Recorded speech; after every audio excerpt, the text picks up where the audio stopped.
Deleted session, August 11th, 1975. Good evening. Now, Ruber had a different kind of experience lately.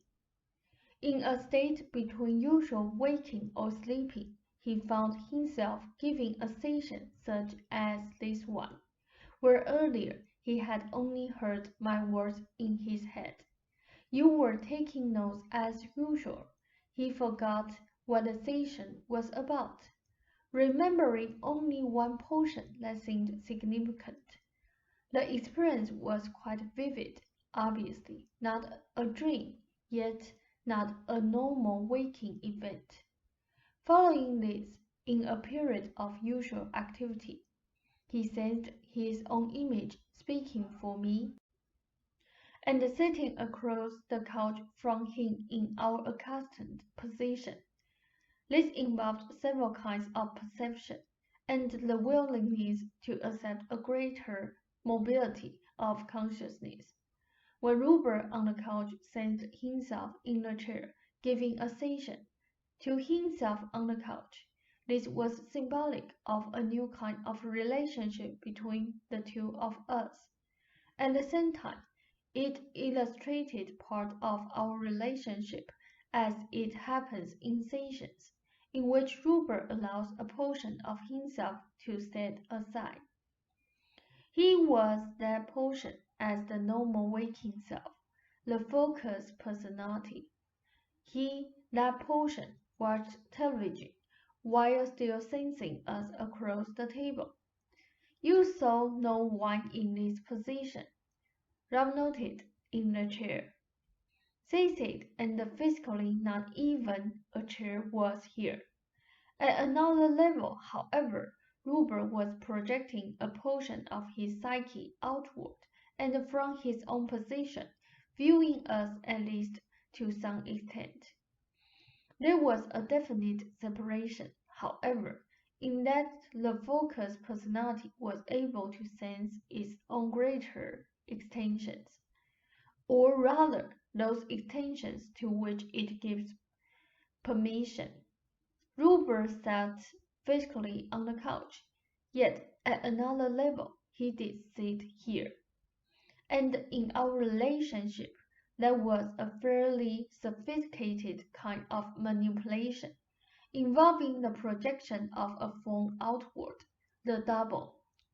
But in this case, the double was going about its own affairs.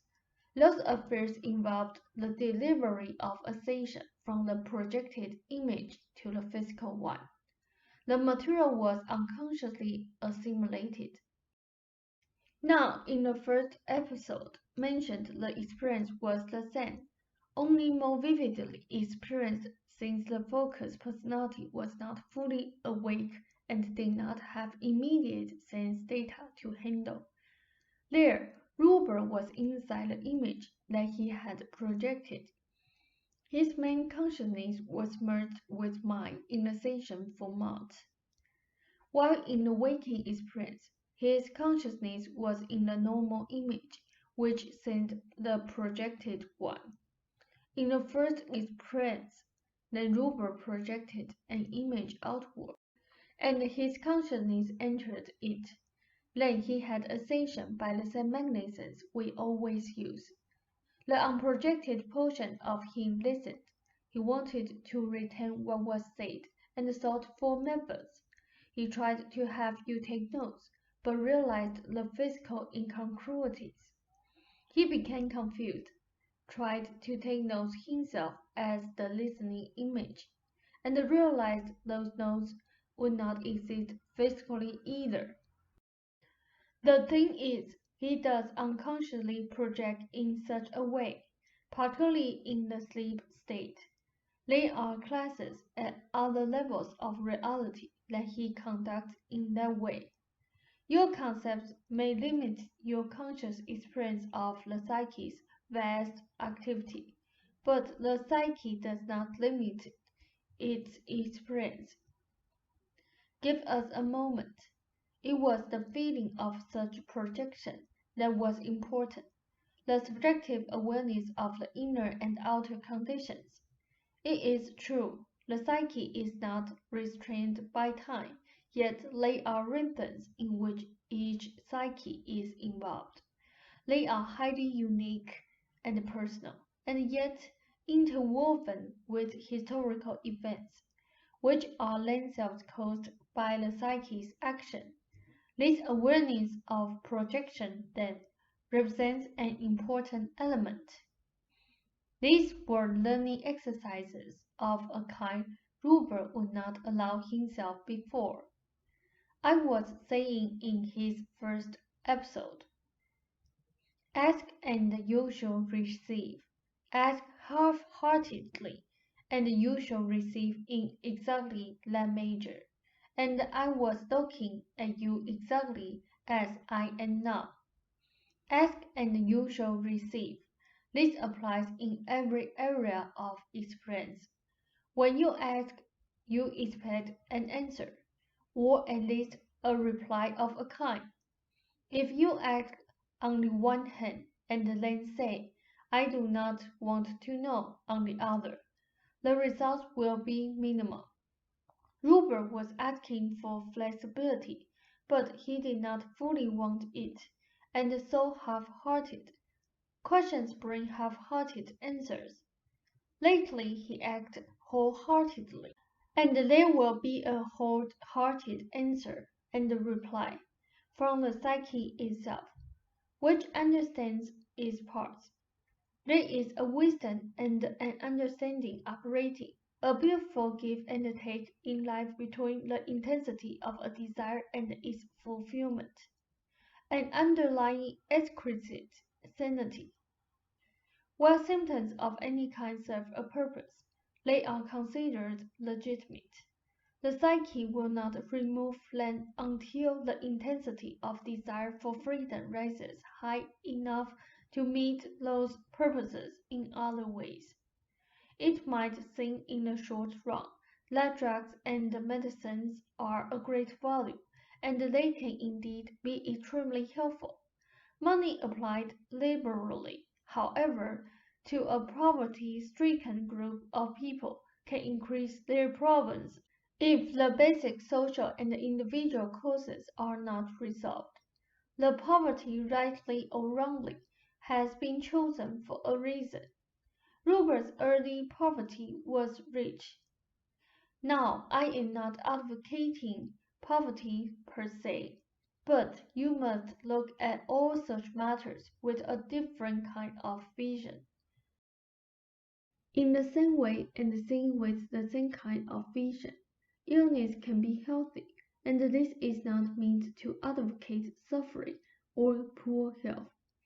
A person cured of bad symptoms, then through conventional medicine might actually be interrupting a natural movement toward a larger overall health by dismissing the particular annoying symptoms that serve as chosen reference points.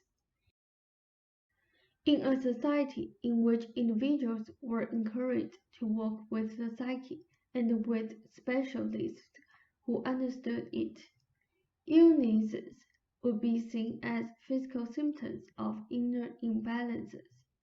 The symptoms would be used as exterior reference points, while the other conditions at which they hinted were studied. The natural healing that would then result would be a surefire indication of the personality's growth, maturity, and overall health. Health obviously does not apply to the body alone, nor even to the mind. That is, I am not speaking of mental ill health, meaning neurotic conditions. The healthy person is one who is balanced at any given time in your terms, as far as his or her relationship with the psyche is concerned, with the world and its relationships. Ruber had not completely wanted his flexibility.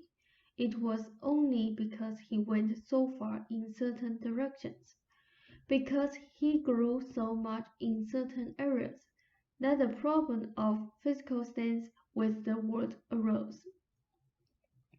His understanding had to grow too much, and so did yours. This is the sensation, then, that I was giving him, Rob noted yesterday. They said, in daily life, this means that he finally understands that his negative feelings were methods, that he chose to automatically keep the body in a certain condition. He can recognize, but not as before be engulfed by them. Your active participation now means just what it means. You did not give it fully before, because you were as unsure as he was. You live in a joint reality. Your two purposes now merge, and so you will get results. In other ways, the same kind of mechanism operates in the growing popularity of the books. You did not want the little ESP book to do any better than it did in the beginning. That does not mean that you are stupid. It means that you understood yourselves and the temper of the times, and understood the rhythms of your own growth, even if consciously you may have railed against the conditions and poor self. Your reality is at every point, again, a perfect replica of your inner wishes and expectations. There are no exceptions. Plans in your own minds, barely conscious, already begin to bear fruit. You have projected books, paintings, and activities into the future. The patterns wait there to be filled. This applies to individuals and to countries. Take your break.